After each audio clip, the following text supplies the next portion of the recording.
Dentro do gênero das telenovelas, existe um subgênero que muitos fãs têm um carinho especial. São as novelas de época. O público adora viajar no tempo e imaginar como era viver antigamente. Por isso, o Almanac Latino fala hoje sobre grandes novelas de época.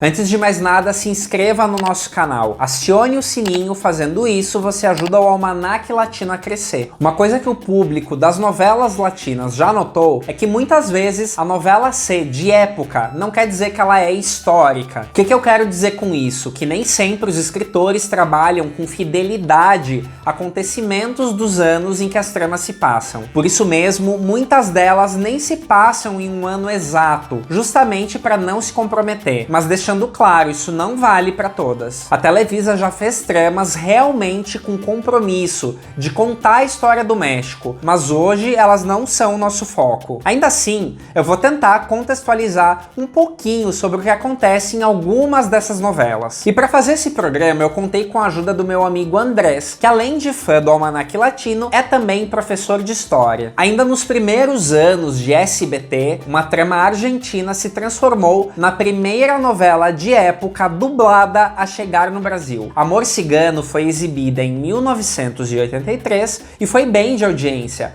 A produção é estrelada pelos atores Arnaldo André e Luisa Culioch. Como o nome já diz, é a história de um cigano chamado Renzo, apaixonado por uma donzela. Só que eles precisam defender esse amor, porque um aristocrata tá decidido a se casar com a mocinha Dolores. Essa mesma história foi produzida no México em 1999. Diferente da original argentina, a versão com Maurício Islas e Mariana Seoane foi um fracasso de audiência.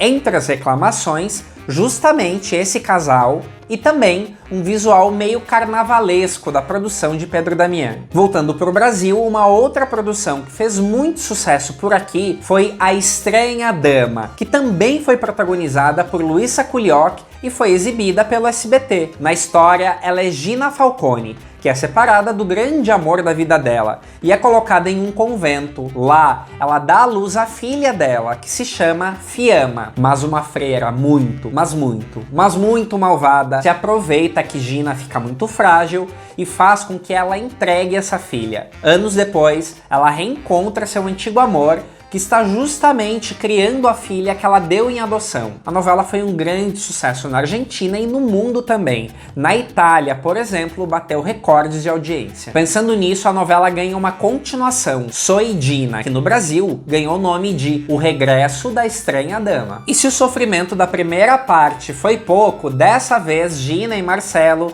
estão em um cruzeiro que sofre um naufrágio e eles se separam novamente. E a filha deles, que ela demorou um tempão para encontrar, morre logo no início da trama. Detalhe, a novela tinha acabado de terminar no SBT e na semana seguinte, essa continuação estreou, só que na CNT. E tem mais, algumas semanas depois, o SBT já estava reprisando A Estranha Dama, haja Gina Falcone. Nesse mesmo ano, uma novela cheia de romance e intrigas foi Eu Compro Essa Mulher, que trazia os atores Letícia Calderon e Eduardo Yanez como protagonistas. Aliás, o elenco dessa novela é cheio de destaques, entre eles os vilões, interpretados por Henrique Rocha e por Alma Muriel. Essa história, inspirada no Conde de Monte Cristo, envolve um homem buscando vingança, mas que se apaixona pela filha de seu maior inimigo. Eu Compro Essa Mulher foi parte de um remake completamente equivocado em 2009, pelas mãos do produtor Salvador Mejia. E o erro do produtor foi tanto que Eduardo Yanez e Henrique Rocha reprisaram os mesmos personagens quase 20 anos depois. Tem cabimento? Uma outra curiosidade dessa novela: a história original também serviu de base para uma das primeiras novelas da Rede Globo. Infelizmente não existem mais imagens dessa versão brasileira. E agora é a vez dela. Em 1993, a Televisa produziu uma novela que se tornou um clássico absoluto: Coração Selvagem. Essa história, original de Caridad Bravo Adams,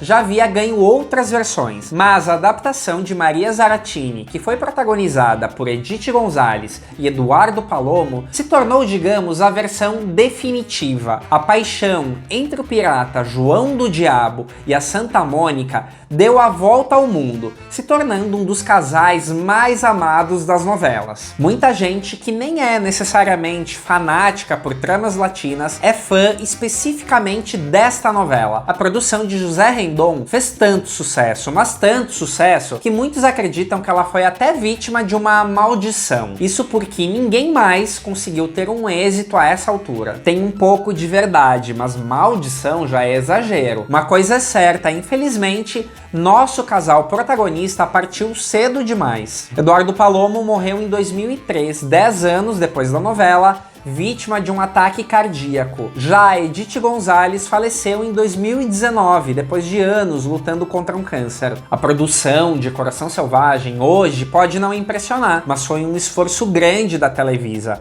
Ainda assim, tem lá seus errinhos históricos. Para citar um, na época em que a trama se passa, o México já tinha energia elétrica, pelo menos para os mais ricos, mas na novela era tudo à luz de velas. Aliás, algumas cenas eram bem escuras. Mesmo assim, nada que apague o charme desse clássico. Lembra que eu comentei do remake nada a ver que o Salvador Mejia fez para Eu Compro Essa Mulher? Pois bem, ele misturou a história dessa novela com a trama de Coração Selvagem. Preciso dizer que não deu certo? Por causa do sucesso da vilã Aimee, a atriz Ana Colcheiro ganhou a confiança da Televisa para protagonizar um projeto. A trama seguinte que ela participou foi outra produção de época, Alondra, produzida em 1995 por Carla Estrada. Na história, Alondra é uma garota progressista e rebelde que sofre muito nas mãos da tia. Ela vive um triângulo amoroso. De um lado, Bruno, papel de Gonçalo Vega, um homem mais velho e casado. Do outro,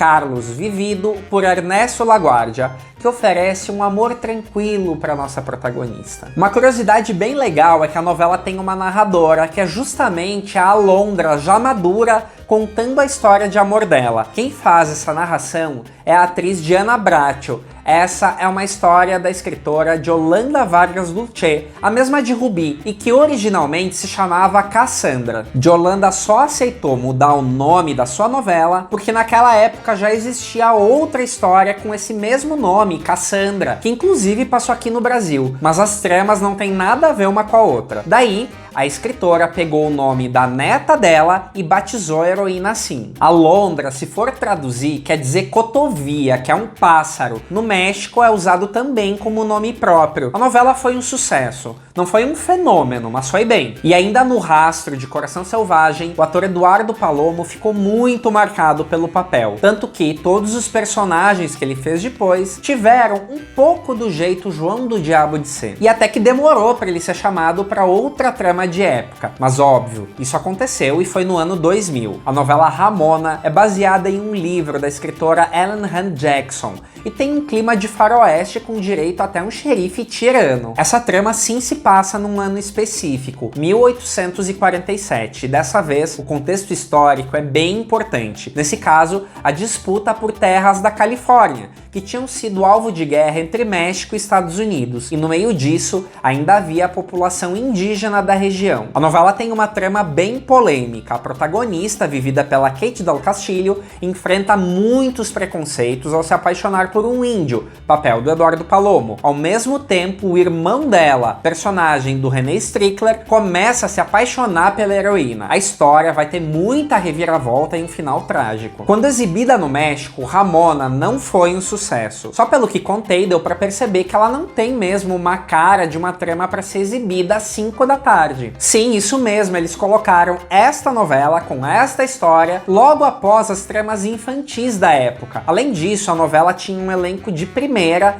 e uma produção muito boa. Já nos Estados Unidos, Ramona foi um enorme sucesso e ganhou até algumas reprises. Em 2003, a produtora Carla Estrada fez aquele que seria o projeto mais ambicioso da carreira dela, Amor Real. Ela reuniu um elenco incrível, encabeçado por Adela Noriega, Fernando Colunga e Maurício Maurício Islas. O sucesso, como todo mundo sabe, foi gigantesco. A novela é um remake de Bodas de Ódio de 1983, que também foi um êxito. Só que essa versão é um daqueles raros casos em que o remake superou o original em audiência, repercussão e também no coração dos fãs. O foco dessa história, baseada no livro de Caridad Bravo Adams, é o triângulo amoroso, mas a adaptação chega a pincelar um elemento histórico. Em um momento da novela, o personagem do Fernando Colunga se envolve com revolucionários. Isso é uma alusão bem romanceada da chamada Guerra dos 3 Anos, que aconteceu entre 1857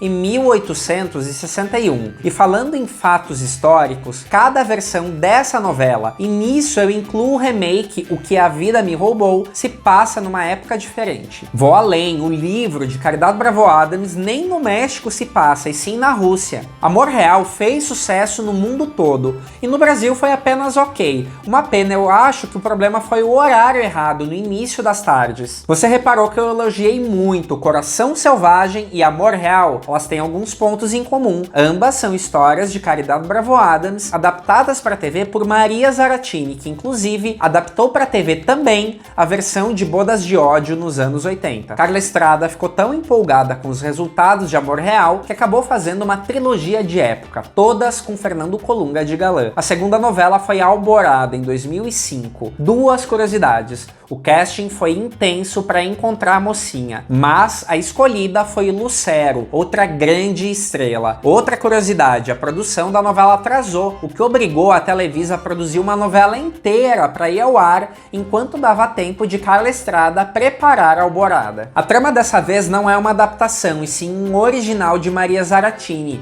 e que quase foi produzida com Lucía Mendes no início da década de 1990. A trama é polêmica. Na história, Hipólita é uma mulher que se casou e não conseguiu consumar o casamento. Como a sogra dela precisa de um neto para cobrar uma herança, ela coloca um desconhecido na cama de Hipólita no meio da escuridão para que nossa heroína fique grávida. Esse homem é Luiz Fernando Colunga. 3 anos vão se passar com Hipólita buscando esse homem que gerou um filho nela e que também é cheio de problemas. Alborada foi bem de audiência, mas ficou longe de repetir o fenômeno de Amor Real. Uma reclamação dos fãs é que a trama era menos romântica, e de fato era mesmo. Tanto que o par formado por Lucero e Fernando Colunga só foi funcionar de verdade anos depois na novela A Dona, produzida em 2010, justamente porque aí a própria trama explorava mais a história de amor entre os dois. Como elemento histórico, Alborada ainda traz a presença da Inquisição. Os capítulos finais são bem empolgantes, pois nossa heroína enfrenta esse julgamento em praça pública, acusada de adultério. E, em 2007, Carla Estrada encerra essa trilogia com Pasión,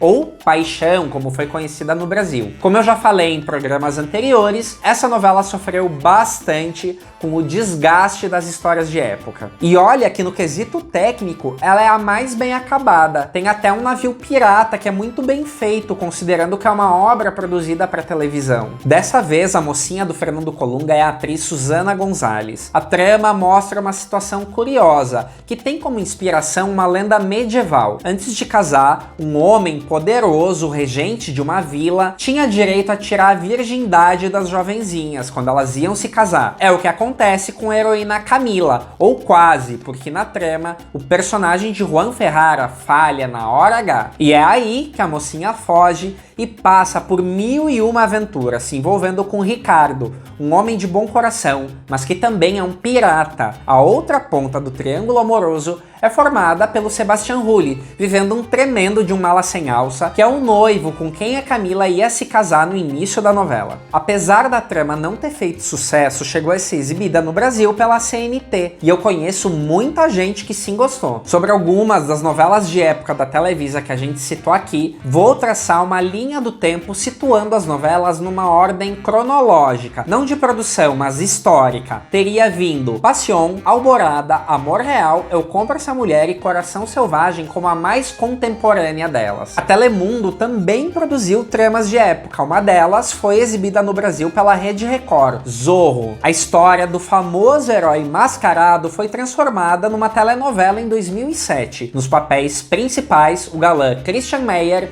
e Marlene Favela, com uma mocinha rebelde chamada Esmeralda. A novela foi uma grande aposta da Telemundo, mas que não teve o sucesso que se esperava. Ainda assim, eu quero destacar que a produção é impecável. Inclusive, a Sony Pictures, que havia produzido as adaptações recentes do Mascarado para o cinema, fez parte também da novela. Zorro, La Espada e La Roça chegou tão rápido no Brasil que não estava nem finalizada quando estreou por aqui. E eu ainda quero destacar outra novela recente da Televisa no gênero de época, El Hotel de los Secretos. Essa produção de 2016 é um remake em formato de novela da série espanhola Gran Hotel. Na versão mexicana, os protagonistas são Eric Elias e Irene Azuela. Conta a história de Júlio, que chega no hotel onde a irmã trabalhava e percebe que há um grande mistério por causa do desaparecimento dela. Ele se infiltra no lugar trabalhando como camareiro e se envolve com Isabel, filha da dona do hotel e que é a grande vilã da história. A novela não fez muito sucesso, talvez pela adaptação ser meio lenta, mas a produção de Roberto Gomes Fernandes foi muito elogiada. Realmente é um outro patamar de imagem e requinte, salvo alguns deslizes. Uma curiosidade, o cenário do hotel, que é super importante, foi gravado na mesma locação que a Televisa usou como hospício da novela Amanhã é para Sempre, e que também volta e meia aparece em outras histórias. Sim, eu tô consciente que tem outras novelas de época que muita gente viu e não deu tempo de citar aqui, mas calma, em algum momento eu volto e falo delas. Qual dessas novelas que eu citei é a sua favorita? Você gosta das tramas de época? Deixe seu like, seu comentário e até mais!